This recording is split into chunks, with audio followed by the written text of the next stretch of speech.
ಆತ್ಮೀಯ ಯಾಜ್ 16 ನ್ಯೂಸ್ ಅರ್ಥಾತ್ ಹೇ ಸೀತಾರಾಮಗೆ ಸ್ವಾಗತ. ನಾನು ನಿಮ್ಮವ MI ಅಥವಾ ಮಲ್ಲಪ್ಪ ಜೋತಾವಾರ್. ಆದ್ಮೇಲೆ ಈಗ ತಾವು ದಿನ ಸುದ್ದಿಗಳನ್ನ ಅದರ ಜೊತೆಗೆ ವಿಶೇಷತೆಗಳನ್ನ ನೋಡ್ತಾ ಹೋಗಿ ವಿಶೇಷ ಈ ಮೊದಲನೇ ಸುದ್ದಿಯನ್ನು ನೋಡಿ.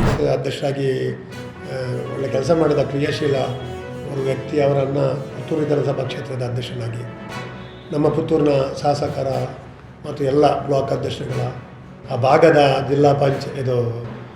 ಜಿಲ್ಲೆಯ ನಾಯಕರುಗಳು, ಆ ಭಾಗದಲ್ಲಿರುವಂಥ ಪಕ್ಷದ ಕಳೆದ ಚುನಾವಣೆ ಅಭ್ಯರ್ಥಿಗಳು, ಬ್ಲಾಕ್ ಅಧ್ಯಕ್ಷರ ಸಲಹೆ ಸೂಚನೆ ಮೇರೆಗೆ ಇವತ್ತು ಎಲ್ಲ ಬ್ಲಾಕ್ಗಳಿಗೆ ಮತ್ತು ವಿಧಾನಸಭಾ ಕ್ಷೇತ್ರದ ಅಧ್ಯಕ್ಷನಾಗಿ ನೇಮಕ ಮಾಡುವಂಥ ಕೆಲಸವನ್ನು ಮಾಡಿದ್ದೇವೆ. ಇವತ್ತು ನಾಡ್ದು 16ನೇ ತಾರೀಕಿಗೆ ಜೈನ ಭವನದಲ್ಲಿ ಜಿಲ್ಲಾ ಮಟ್ಟದ ಪ್ರಚಾರ ಸಮಿತಿ ಹಾಗೂ ವಿಧಾನಸಭಾ ಕ್ಷೇತ್ರ ಪ್ರಚಾರ ಸಮಿತಿ, ಬ್ಲಾಕ್ ಮಟ್ಟದ ಪ್ರಚಾರ ಸಮಿತಿಯ ಪದಾಗ್ರಹಣ ಮತ್ತು ಕಾರ್ಯಕರ್ತರ ಸಮಾವೇಶವನ್ನು ಆಯೋಜನೆ ಮಾಡಿದ್ದೇವೆ. ಆ ಒಂದು ಕಾರ್ಯಕ್ರಮದಲ್ಲಿ ನಮ್ಮ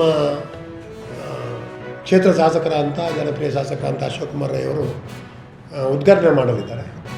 ನಮ್ಮ ರಾಜ್ಯದ ಅಧ್ಯಕ್ಷ ವಿನಾಯಕ್ ಸೊರಕೆ ಅವರು ಆ ಕಾರ್ಯಕ್ರಮದ ಸಮಾರಂಭದ ಅಧ್ಯಕ್ಷತೆಯನ್ನು ವಹಿಸಲಿದ್ದಾರೆ. ಮತ್ತು ನಮ್ಮ ಬ್ಲಾಕ್ ಅಧ್ಯಕ್ಷರು ಪುತ್ತೂರು ಬ್ಲಾಕಿಗೆ ಸಂಬಂಧಪಟ್ಟು ಅವರ ಕ್ಷೇತ್ರದಲ್ಲಿ ಅವರ ವ್ಯಾಪ್ತಿಯಲ್ಲಿ ಆಗುವ ಕಾರಣ ಅವರು ಪ್ರಾಸ್ತಾವಿಕ ಭಾಷಣವನ್ನು ಮಾಡ್ತಾರೆ. ಮತ್ತು ಮುಖ್ಯ ಭಾಷಣಕಾರರಾಗಿ ನಮ್ಮ ಉಪಾಧ್ಯಕ್ಷರು KPCCಯ ಪ್ರಚಾರ ಸಮಿತಿ ಉಪಾಧ್ಯಕ್ಷರು ಮತ್ತು ವಕ್ತಾರರಾದಂಥ ಮುನೀರ್ ಜನ್ಸಾಲೆ ಅವರು ಪ್ರಮುಖ ಭಾಷಣಕಾರರಲ್ಲಿ ಭಾಗಿಯಾಗ್ತಾರೆ. ಮತ್ತು ಸುಧೀರ್ ಕುಮಾರ್ ಮರೋಳಿ ಇವರು KPCC ಪ್ರಚಾರ ಸಮಿತಿಯ ಮುಖ್ಯ ಸಂಯೋಜಕರು, ಇವರು ಕೂಡ ಮುಖ್ಯ ಭಾಷಣಕಾರರಾಗಿ ಅವರು ಬರಲಿದ್ದಾರೆ. ಮತ್ತು ಮುಖ್ಯ ಅತಿಥಿಗಳಾಗಿ ನಮ್ಮ ಜಿಲ್ಲೆಯ ಪ್ರೋಟೋಕಾಲ್ ಪ್ರಕಾರ, ಪಕ್ಷದ ಶಿಷ್ಟಾಚಾರ ಪ್ರಕಾರ ನಾವು ಎಲ್ಲ ನಾಯಕರನ್ನು ಈ ಒಂದು ಕಾರ್ಯಕ್ರಮ ಆಹ್ವಾನಿಸಿದೆ ಮತ್ತು ಆಮಂತ್ರಣ ಪತ್ರಿಕೆಯಲ್ಲಿ ಪ್ರಕಟಿಸಿದ್ದೇವೆ. ರಮಣತ್ರಯವರು ನಮ್ಮ ಜಿಲ್ಲೆಯ ಹಿರಿಯ ನಾಯಕರು, ಅವರು ಕೂಡ ಮುಖ್ಯ ಅತಿಥಿಗಳಾಗಿ, ಮತ್ತು ಮಂಜುನಾಥ್ ಭಂಡಾರಿ ಅವರು ಕಾರ್ಯಾಧ್ಯಕ್ಷರು KPCCದು,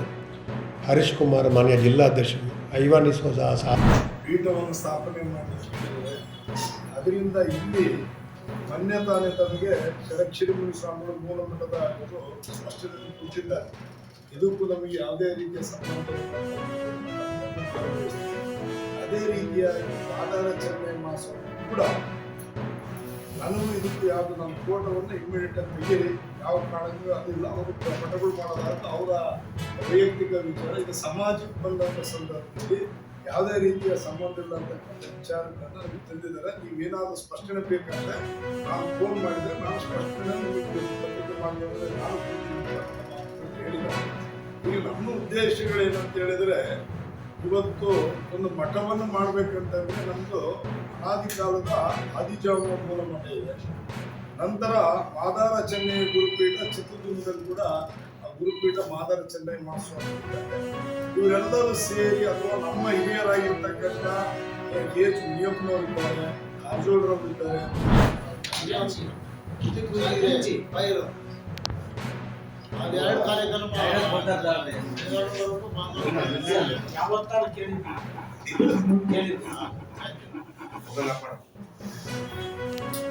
ನಿಮ್ಮಲ್ಲಿ ನಾನು ಮನವಿ, ನಾವು ಏನು ತೀರ್ಪು ಮಾಡಿದ್ದೀವಿ ಯಾಕಂದ್ರೆ ಅಷ್ಟೇ ಏನ್ ಬೇಕಾದರೂ ಮಾಡುವುದು. ಈ ಗೋಷ್ಠಿಯಲ್ಲಿ ಮಾತನಾಡಿದ್ದೆ ಆದಿಗ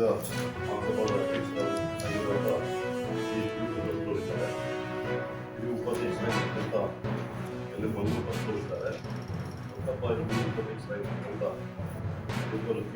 ಅವರಿದ್ದಾರೆ, ಹಾಗೆ ಖಜಾಂಚಿಯಾಗಿರ್ತಕ್ಕಂಥ ಮಲ್ಲಿಕಾರ್ಜುನ್ ಹೋಗ್ತಾರೆ, ಪ್ರಧಾನ ಕಾರ್ಯದರ್ಶಿ ಆಗಿರ್ತಕ್ಕಂಥ ಹೆಗ್ಗೇರಪ್ಪ ನಾನು ಹೋಗ್ತೇನೆ, ಹಾಗೆ ಕಾರ್ಯದರ್ಶಿ C ಬಸವರಾಜ್ ನಂತರ ನಾಂದಿ ಆಗಿರುವ ಮಾದಿಗ ಸಂಸ್ಥಾನ ಗುರುಪೀಠ ಸ್ಥಾಪನೆಯ ಹಿನ್ನೆಲೆಯಲ್ಲಿ ಮಾದಿಗ ಸಮುದಾಯ ಸಮಾಲೋಚನೆಯನ್ನು ಸಭೆ ದಿನಾಂಕ 14/2/2022 ಶನಿವಾರ ಸಮಯ ಬೆಳಗ್ಗೆ 11 ಗಂಟೆಗೆ ಸ್ಥಳ ಶಿವೂರು ಮಂದಿರ ಜಯದೇವ ಸರ್ಕಾರ ಹತ್ತಿರ ದಾವಣಗೆರೆ. ಒಂದು ವೇಳೆ ಕರ್ನಾಟಕ ರಾಜ್ಯದ ಮಧ್ಯಭಾಗದಲ್ಲಿರುವ ದಾವಣಗೆರೆ ಜಿಲ್ಲೆ ಮಾದಿಗ ಸಂಸ್ಥಾನ ಗುರುಪೀಠ ಸ್ಥಾಪಿಸಲು ದಾವಣಗೆರೆ ಜಿಲ್ಲೆ ಮಾದಿಗ ಮಹಾಸಭಾ ಮತ್ತು ಸಮಾಜದ ಬಂಧು ಜೀವಿಗಳು ಆಧ್ಯಾತ್ಮಿಕ ಶಕ್ತಿ ಉಳ್ಳವರು ನೇತೃತ್ವ ವಹಿಸಲಿದ್ದಾರೆ. ಇಡೀ ರಾಜ್ಯದ ಮಾದಿಗ ಸಮಾಜವನ್ನು ಒಂದು ವೇದಿಕೆ ಕರೆತಂದು ಸಮಾಜದ ಕಲ್ಯಾಣ ಕಾರ್ಯವನ್ನು ಒಳಗೊಳಿಸಲು ದೃಷ್ಟಿಯಿಂದ ಈ ಮಹತ್ವದ ಕಾರ್ಯಕ್ರಮ ಕೈಗೊಳ್ಳುತ್ತಿರುವ ಅನಿವಾರ್ಯವಾಗಿದೆ.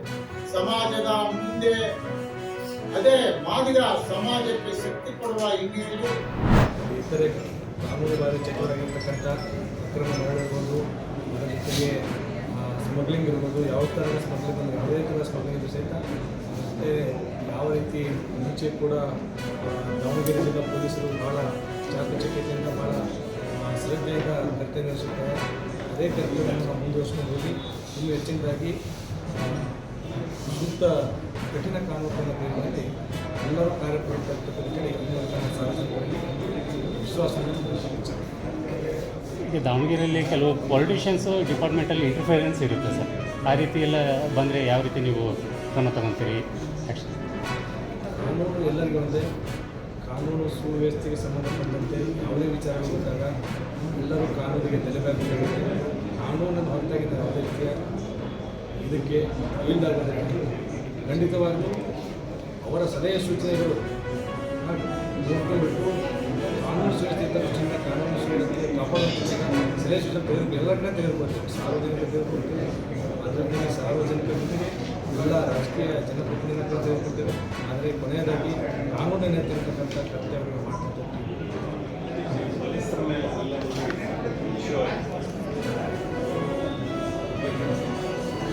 ಇದಕ್ಕೆ ಸಂಬಂಧಪಟ್ಟಂತೆ ನಾನು ಮತ್ತೆ ತಮ್ಮ ಮಾಧ್ಯಮ ಮುಖಾಂತರ ನೋಡಿದ್ದೆ. ಈ ಹಿಂದೆ ಹಲ್ಲೆಗೆ ಸಂಬಂಧಪಟ್ಟಂತೆ ಪ್ರಕರಣಗಳು ದಾಖಲಾಗಿ ಆರೋಪಿಗಳನ್ನು ವಸೂಲಿ ಮಾಡೋದಕ್ಕೆ ನಾನು ತಿಳ್ಕೊಂಡ್ಪಟ್ಟಿದ್ದೆ. ಮುಂದಿನ ದಿನಗಳಲ್ಲಿ ತನಿಖೆಗೆ ಸಂಬಂಧಪಟ್ಟಂತೆ ಯಾವುದೇ ರೀತಿಯ ಲೋಪದೋಷ ಆಗದಾಗೆ ಯಾರು, ಯಾಕಂದರೆ ಸಾರ್ವಜನಿಕರು ಪೊಲೀಸರ ಒಂದು ಏನು ಸಹಕಾರ ಭಾಳ ಇಂಪಾರ್ಟೆಂಟ್. ಪೊಲೀಸರ ಮೇಲೆ ಅಲ್ಲೇ ಒಂದು ಗಂಭೀರ ಪ್ರಕರಣ, ಅದಕ್ಕೆ ಸಂಬಂಧಪಟ್ಟಂತೆ ಯಾವ ರೀತಿ ಹಂತದಲ್ಲಿದೆ ನಾನು ಖಂಡಿತವಾಗಿ ಮುಂದಿನ ದಿನಗಳಲ್ಲಿ ಕೂಡ ಇನ್ನೂ ಹೆಚ್ಚಿನದಾಗಿ ತನಿಖೆ ಕೈಗೊಂಡು ಅದಕ್ಕೊಂದು ತಾರ್ಕಿಕ ಅಂತ